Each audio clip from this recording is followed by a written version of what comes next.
Bəli, WUF 13-ün 3-cü günü bugün müxtəlif tədbirlərlə davam edəcək və bir qədər sonra artıq ilk sessiyalara start veriləcək və biz görürük ki, artıq xarici qonaqlar gəlməkdədir və bəzi qonaqlar artıq öz çıxışlarını hazırlayırlar baş tutacaq sessiyalar üçün və hazırda mənim qonağım var Braziliyadan João Whitaker və ona bir sual ünvanlayacağıq ki, WUF 13-dən, bu Bakıda keçirilən WUF 13-dən dünyaya hansı mesajı ötürmək istəyir?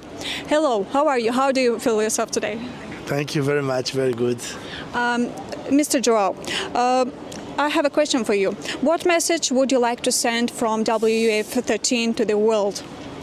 I think the message is that the world must understand definitively that housing is the most important value in the life, is what is permit us to have a life, to have a work, to live safe and protected, to educating children. So I think this is the most important message, is that we must put the housing policies in the center of all the other policies. Thanks so much. Thank you very much. Thank you.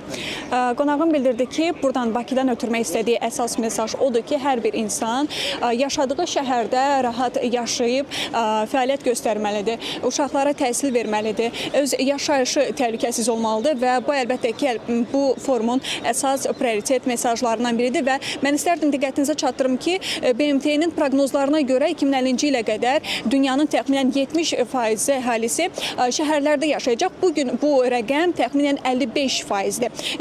Buna görə də bu məsələ artıq qlobal gündəmə çevrilib. Çünki hər insan rahat və təhlükəsiz yaşayışını təmin etməlidir.